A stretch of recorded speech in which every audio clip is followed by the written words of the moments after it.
this story start? Where does your story start? What is the most sort of pertinent moment that you recall from your memory that has shaped the woman that is sat in front of me today? It honestly feels like the last year or two.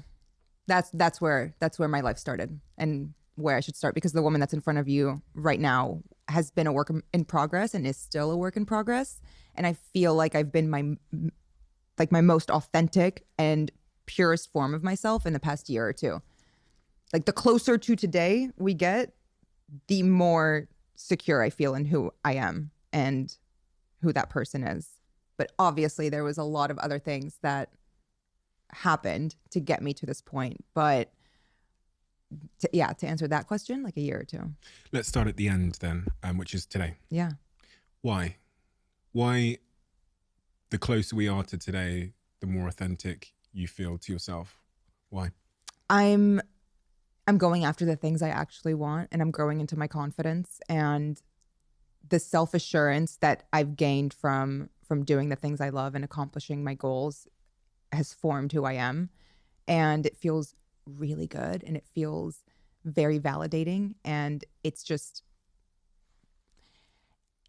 it's never clicked before. And they always say, like, oh, the confidence is the key to everything. Confidence will unlock everything for you. And I never really understood that, because it's like, okay, where the fuck does the confidence come from? How do you just simply get confident? And I have grown to realize that confidence comes from just accomplishing things that you want to accomplish and being proud of yourself. And that pride makes you feel confident. Like, I feel confident even when I mess up now. Whereas if I messed up 5, 6, 10 years ago, it would send me into a pit of shame, a really unhealthy, just downward spiral that would get me nowhere.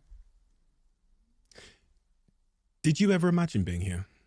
Did you ever imagine being in the state you currently are today? Happiness, confidence, etc., etc. And I don't want to put words in your mouth there in terms of the word happiness, but the place you are today, in the over the last 10 years, did you imagine you would get to this point, or did this seem unimaginable?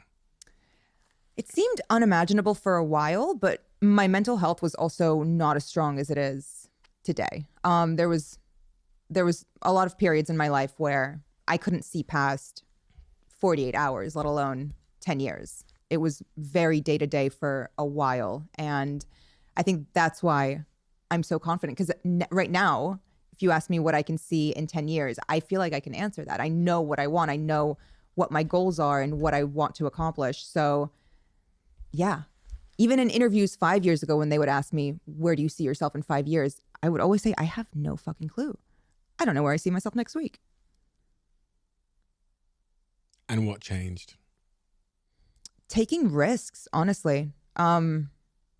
Just taking a few risks here and there and seeing them play out for the better, and learning from my mistakes and learning what I want, and saying no to a lot of things to get to what I want, like job opportunities and things that didn't really align with what I thought I wanted in a year or two or 5 years or even 10 years, as like my confidence started to grow and I started to actually see life plans for myself.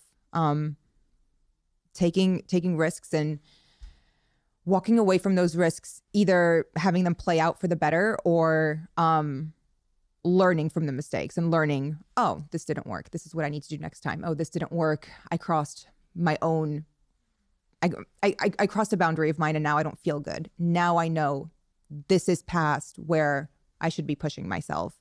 A lot of trial and error. Confidence. Confidence is a through line throughout your story. Take me back to your earliest memories of lacking in confidence. Yeah. And where, because I came to this country from Botswana in Africa when I was a young boy, and I struggled. I think we both struggled with being accepted by the culture we had arrived in.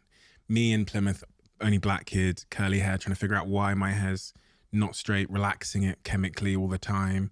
Why we're the only black family in this all white school, etc., etc. And then that battle with like the lack of enoughness, not feeling like I was enough, and what I did to try and make myself feel like I was enough. But take me back to your story at the earliest moment where you struggled with not not feeling like you were enough or confident enough? I mean, it's not even coming to America. It's being in Lebanon. There was colorism there. I was the darkest one in my family. There was colorism at the school that I was at. I felt like a bit of an outsider because I was darker than what the beauty standard for a Lebanese girl is, which is lighter skin, olive undertones, dark hair, green eyes. Like that's the epitome of a beautiful woman in Lebanon. And then I moved to America, and that just it went to the extreme side of that. I was definitely one of the darkest kids. I was bullied for being Middle Eastern. It was around the time of 9/11. That was pretty difficult, especially since it was in Washington, D.C., and Washington, D.C. was heavily impacted by 9/11. The Pentagon was hit. New York is not that far from us. It's about 4 hours. Like, so many people in my school either had family and parents that worked at the Pentagon. It was a lot of bullying that then turned into internalized racism. And all I wanted to do from then forward, like you said, you wanted to relax your hair. You wanted to assimilate and fit in. I also wanted the same thing. And I just held that in, and it turned into internalized racism. How did that go? Because I often reflect, and I think it's taken me time to look back in hindsight and realize what I was feeling, versus in the moment you're kind of just in a state of like defense. It's like, how do I get through today? How do I get these people to like me? Versus, and I look back and think, no, man, you had so much shame. Like, you were carrying around shame and insecurity. How did that go at that time? So how old are you at this point? 7, 10, 11? 8, 9. 8, 9. Okay. And how were you aware of your feelings? I guess is the question. Yeah. Yeah. Yeah. Very much so. I think, yeah, I've always been an introvert and very aware of what I was going through, and angsty, and even like going into my teen years, I've always been aware of the fact that what I was feeling is shame, or what I was feeling is I'm not feeling like I'm enough. I feel like I've always been aware of that feeling. There was also confusion with it, but I think self-awareness has been prevalent the whole time. What was your relationship like with yourself in those teen years? I was very hard on myself. I was very angry at myself for not fitting in and for not being a certain way. And just I did not like myself. I didn't like the reflection in the mirror, and me not liking the reflection in the mirror obviously affected my confidence, my self-esteem, everything. So in turn, I also didn't like the choices that I was making, which made me not only hate the reflection, but hate the person that I was with at the end of the day. The choices you were making. Yeah. I think insecurity leads you to do things for validation that you otherwise wouldn't if you were secure in yourself, or if you respected yourself, or if you loved yourself. Like relationship choices, lifestyle choices, anything.